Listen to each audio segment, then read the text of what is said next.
Next topic है explain when can a trustee delegate any of his duty to co trustee और stranger. वो कौन से ख़ास हालात होते हैं जब एक ट्रस्टी अपने को ट्रस्टी को या अपने किसी स्ट्रेंजर को कोई ज़िम्मेदारी सौंप सकता है। आम असूल ये है कि ट्रस्टी को ख़ुद ही काम करना होता है, मोहतमिम को ख़ुद ही एहतमाम चलाना होता है, मुकम्मल तौर पर वो ऑथर को जवाबदेह होता है। लेकिन ख़ास हालात ऐसे हैं जब वो ये ऐसा कर सकता है। Number 1, delegation is provided by the trust deed. अगर ट्रस्ट डीड के अंदर लिखा हुआ है कि डेलीगेशन हो सकती है, किसी को काम तफवीज़ किया जा सकता है, तो वो कर सकता है। और अगर दूसरी नोयत यह है कि कारोबार में ऐसा चलता है, वहाँ पे जो ट्रस्ट का है उसमें अगर ऐसा किया जाता है रूटीन में, तो ये भी कर सकता है। फिर डेलीगेशन इज़ नेसेसरी, जहाँ बहुत ज़रूरी हो डेलीगेट करना, वहाँ भी किया जा सकता है। It is consented by the competent beneficiary. Beneficiaries अगर मानते हैं, तस्लीम करते हैं कि ट्रस्टी अपने काम को डिवाइड कर ले और लोगों को दे दे, तो फिर भी दिया जा सकता है।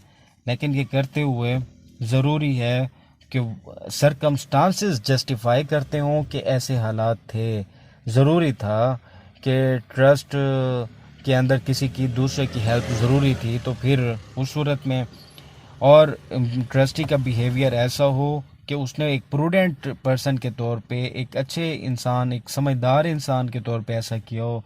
कोई गैर मामूली नोयत के हालात हों जिसमें उसने डेलीगेशन की हो, तो फिर ठीक है। नेक्स्ट टॉपिक है डॉक्ट्राइन ऑफ साइप्रस, असूल तकरीबी। जब ट्रस्ट का एक काम मुकम्मल हो जाता है तो फिर ट्रस्ट की प्रॉपर्टी को उसी तरह के मिलते जुलते किसी दूसरे काम में इन्वेस्ट करना। साइप्रस का मतलब होता है साया, यानी मिलता जुलता, करीब तरीन। ये चैरिटेबल जितने भी होते हैं, इनको जितने जब उनका काम मुकम्मल हो जाता है उस ट्रस्ट का जिसके लिए वो बनाया गया था, तो फिर उसके नियरली एज पॉसिबल जो उसका मकसद होता है, उस मकसद के लिए इन्वेस्ट कर दिया जाता है। फॉर एग्जांपल एजुकेशन के लिए बना था, फिर रिलीजन में उसे इस्तेमाल कर दें, फिर पॉवर्टी के लिए, फिर लोगों की डिजीज़ के लिए, फिर मेडिकल रिलीफ के लिए। ये सारे मफाद आमा के काम हैं। एक मफाद आमा के काम से दूसरे मफाद आमा के काम में इन्वेस्ट किया जा सकता है। Discharge of trustee. ट्रस्टी कब अपने ओहदे से फारिग होता है, कब वो अपने ओहदे से हट हट जाता है?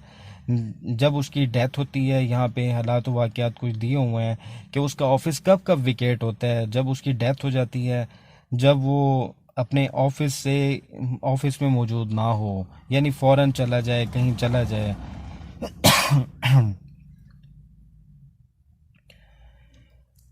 अगर ट्रस्ट का काम ख़त्म हो जाए, जिस काम के लिए ट्रस्ट बना था, तो फिर ट्रस्टी की जिम्मेदारियां भी ख़त्म हो जाएंगी और उसे भी जाना पड़ेगा।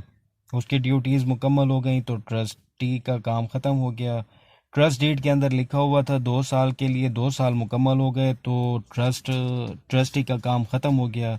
अपॉइंटमेंट ऑफ न्यू ट्रस्टी, जैसे नया ट्रस्टी आएगा पिछला वापस चला जाएगा, इस तरह उसका काम एंड हो जाएगा। बेनिफिशरीज अगर कह देते हैं तो फिर ट्रस्टी फिर भी छोड़ के चला जाएगा। अगर कोर्ट इसको रिमूव कर देती है और नए ट्रस्टी को तैनात कर देती है, तो फिर भी ट्रस्टी डिस्चार्ज समझा जाएगा, अपने ओहदे से बर्खास्त समझा जाएगा। Appointment of new trustee by the court. What are the power and procedure for the court to appoint a new trustee? अदालत का क्या तरीक़ेकार है, वो कैसे किसी शख्स को अपॉइंट करती है। पहली तो यह है कि अपॉइंटमेंट होती है, ऑथर ने जिस तरह लिखा हो कि फ़लाँ शख्स के ट्रस्टी के बाद फ़लाँ शख्स ट्रस्टी बनेगा, जैसे लिखा हुआ हो। अगर नहीं लिखा हुआ तो फिर ट्रस्टी के ऊपर होता है कि वो अपने पीछे जो रह गया उसको ट्रस्टी बना दे, या वो अपने किसी रिप्रेजेंटेटिव को बनाना चाहे फिर भी बनाया जा सकता है। अगर ये सारे हालात व वाक़यात मुमकिन ना हो तो फिर बज़रिया court, with the consent of the court by the last retiring trustee, जो आखिरी ट्रस्टी जाएगा वो अदालत की परमिशन के साथ नए ट्रस्टी को तैनात कर सकता है।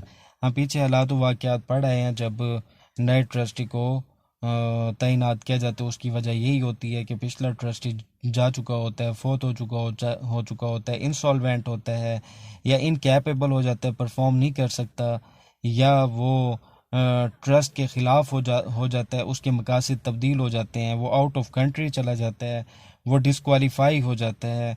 तो इन सारी सूरतों में नए ट्रस्टी को अदालत के ज़रिए तैनात करवाया जाता है। बेनिफिशरीज भी दरख्वास्त दे सकते हैं, और जो लास्ट रिटायरिंग ट्रस्टी होता है वो भी अदालत को इस्तदा कर सकता है। एक्सटिंक्शन एंड रेवोकेशन, ट्रस्ट कब रिवोक होता है और कब ख़त्म होता है, यानी एक्सटिंक्शन उसकी होती है। रेवोकेशन अगर लिखी हुई हो कि ट्रस्ट को मनसूख किया जा सकता है, इंस्ट्रूमेंट ऑफ ट्रस्ट में लिखा गया हो, तो फिर वो रिवोक हो सकता है। एक्सटिंक्शन जो है यानी ख़त्म कब होता है, फुलफिलमेंट ऑफ द पर्पस, जिस मकसद के लिए बना वो मकसद पूरा हो गया, ट्रस्ट ख़त्म। पर्पस बिकम अनलॉफुल, मकसद गैर कानूनी हो गया, ट्रस्ट ख़त्म। डिस्ट्रक्शन ऑफ सब्जेक्ट मैटर, जिस चीज़ का हमने ट्रस्ट बनाया था वो जगह ही ख़त्म हो गई, वो सरकार के उसमें आ गई, वो गाड़ी हमने ट्रस्ट में दी थी वो गाड़ी ख़त्म हो गई। Express revocation of the author, author ने ख़ुद रोक दिया कि अब इस ट्रस्ट को ख़त्म कर दिया जाए, तो फिर भी ख़त्म कर दिया जाएगा। इसके अलावा और क्या ग्राउंड्स हो सकते हैं, फ्रॉड की बुनियाद पे, या मिस्टेक की बुनियाद पे, या मिस रिप्रेजेंटेशन की बुनियाद पे, या इल्यूरी ट्रस्ट जितने भी होते हैं उन्हें भी ख़त्म कर दिया जाता है। इस तरह ये ट्रस्ट एक्ट आपका मुकम्मल हुआ। नेक्स्ट हम करते हैं वक्फ एक्ट। मैं उसकी नेक्स्ट रिकॉर्डिंग में आपको सेंड करता हूँ।